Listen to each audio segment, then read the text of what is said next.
Ano ba kayo ma'am? May family na? Or Wala po. single? Ready to mingle? Hindi Ganun. po ba-joke? Lang sila sa pero pinagpalit sa katrabaho. Ang sakit naman nun. Opo. Bakit pinagpalit? Ewan ko po sa mas gusto po ata yung engineer kaysa sa airport. Ay ganun. Nako. Live-in pero iba yung Kinaya nyo naman. Okay naman. Wala namang ano. Ay, nakatawag po naman na po siya. Pero ano lang. Masakit pa rin yun. Masakit. Oh, kasi almost 10 years po. 10 years. Ang tagal na nun ah. Opo. Pero hindi ko naman po kasalanan yun. Kasalanan niya na yun. Sinanap ko nga po siya kung saan ako nagpunta. Parang in-invalidate ko yung search ko. Sabi niya wala naman daw akong kasalanan. Parang naghanap lang daw talaga siya nun. Yun. Ako pa naman ang ayaw ko sa lahat yung Hindi na content. niloloko ako. Oo, yun. Niloloko kasi parang nakakababa ng pagkatao. Kahit sino naman babae syempre, di ba? Oo. Tapos gano'n na yung gano'n nakatagal yung pinagsamahan nyo. Sa kawilaningan ko naman na po siya noon. Sinabi ko sa kanya na kahit minsan ka lang magloko, tatapusin ko agad relasyon mo.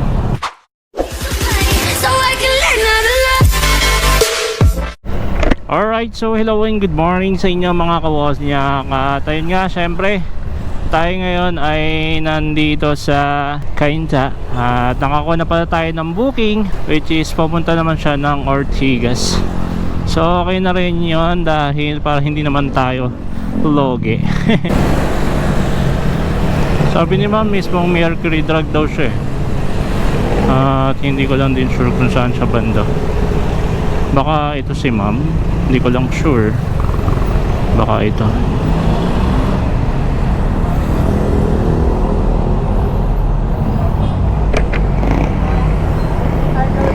Yes po. Kayo po yun? Okay po. Mag-hairnet pa ba kayo ma'am? Wag na po. Sige po.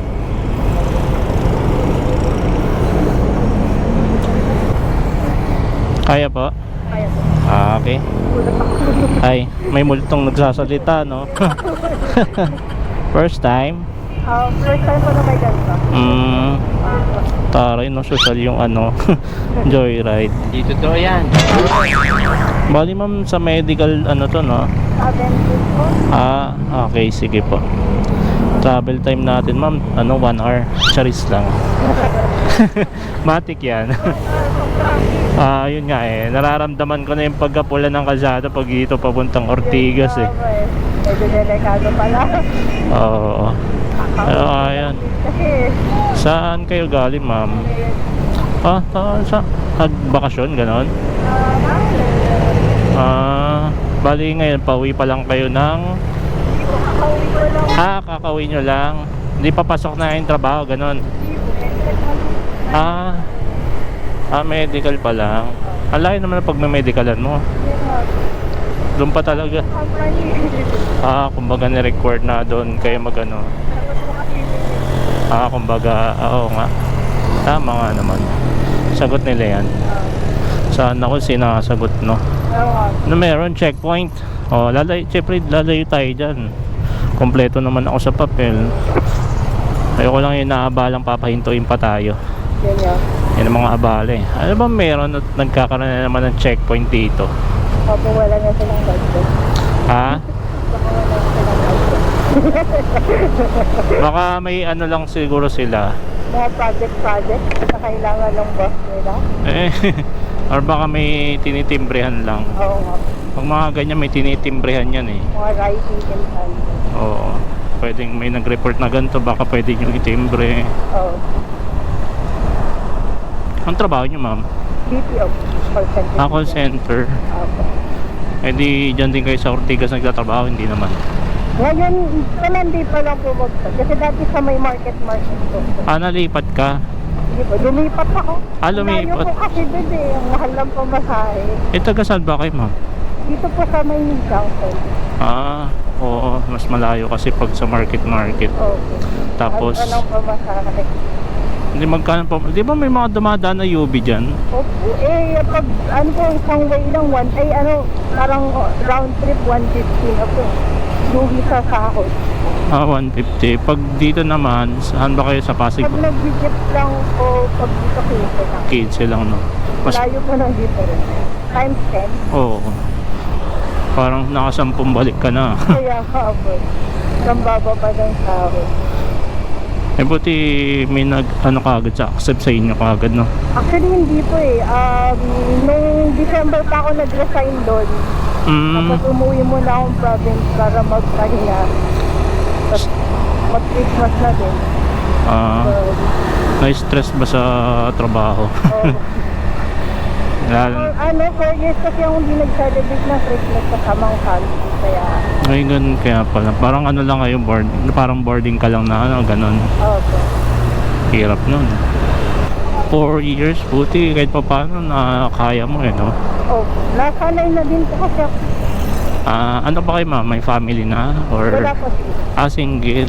Ready to mingle? Hindi Ganun. po, mag-joke. Lang sila sa pero pinagpalit sa katrabaho. Why are you crying? Ang sakit naman nun. Opo. Bakit pinagpalit? May kulang pa sa akin. Ewan ko po sa mas gusto po ata yung engineer kaysa sa call center agent. Ay, ganun. Nako. Insta. Nilive-in pero iba yung kailan. Parang ano eh, no? Kumbaga, naghanap pa ng iba na ano eh. Kinaya nyo naman, okay naman. Wala namang ano. Nakatawad po naman na po siya. Pero ano lang. Masakit pa rin yun. Masakit. Kasi almost 10 years po. 10 years, ang tagal na nun ah. Opo. Tapos, Pero hindi ko naman po kasalanan yun. kasalanan niya na yun. Ano ba? Dinala ko nga po siya kung saan ako nagpunta. Parang in-invalidate ko yung sarili ko. At wala naman daw akong kasalanan. Parang naghanap ng daw sa nagkasalan. Yun. Ako pa naman ang ayaw ko sa lahat yung Hindi na konti. niloloko ako. Oo, yun. Niloloko kasi parang nakakababa ng pagkatao. Kahit sino naman babae, syempre, di ba? Oh. Tapos gano'n na yung gano'n nakatagal yung pinagsamahan nyo. Sa kabilangan ko naman na po siya noon. Sinabi ko sa kanya na kahit minsan ka lang magloko, tatapusin ko agad rin sa So, ginawa na niya talaga. Saka parang bigyan ko siya ng chance. Pero nagiging toxic na ako eh. Ayoko naman ng ganun. Parang nababago ko na yung ugali ko ng dahil lang sa kanya. Ayun lang, ang pangit to. Okay. Pag, Praning na, praning.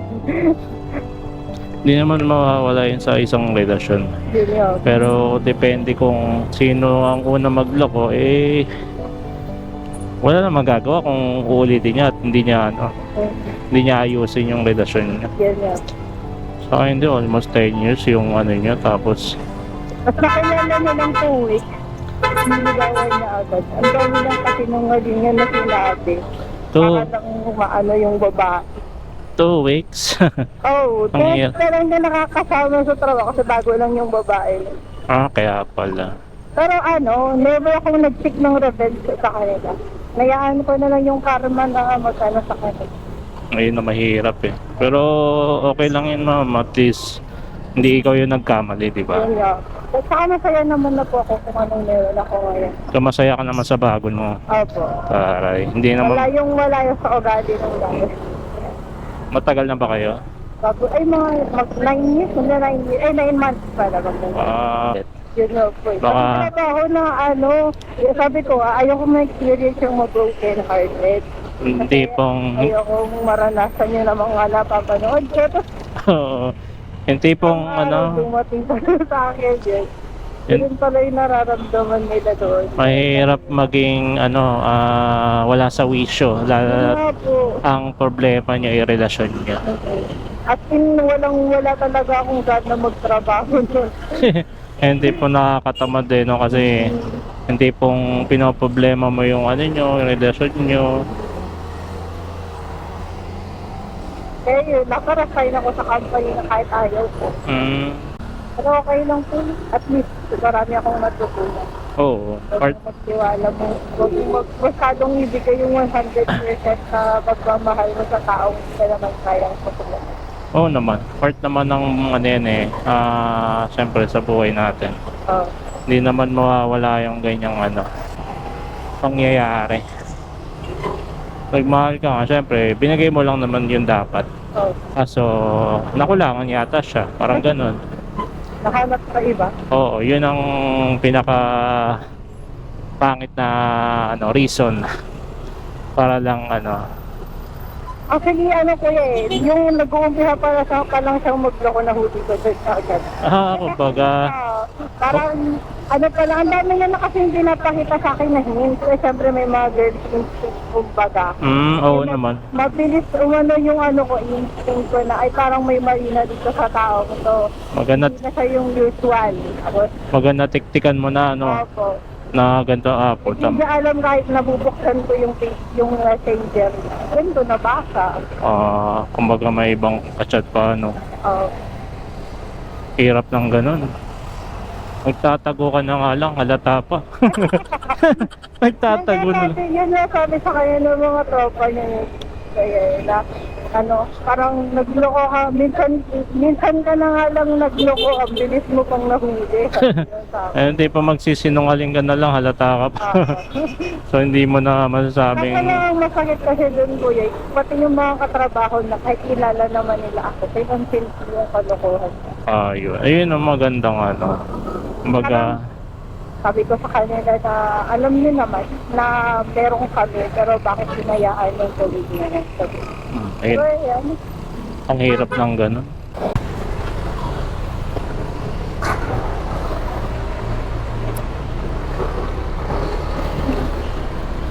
Nadrop lang po kami. Yeah. Sige. Ay, ingat. Yeah. Sige po. Ay. Salamat po. Thank you po. Alright, so ayun mga kawasyak, na-drop na natin yung customer natin dito sa may Aventus. At syempre, proceed tayo. Tayo ngayon is pupunta naman sa meeting.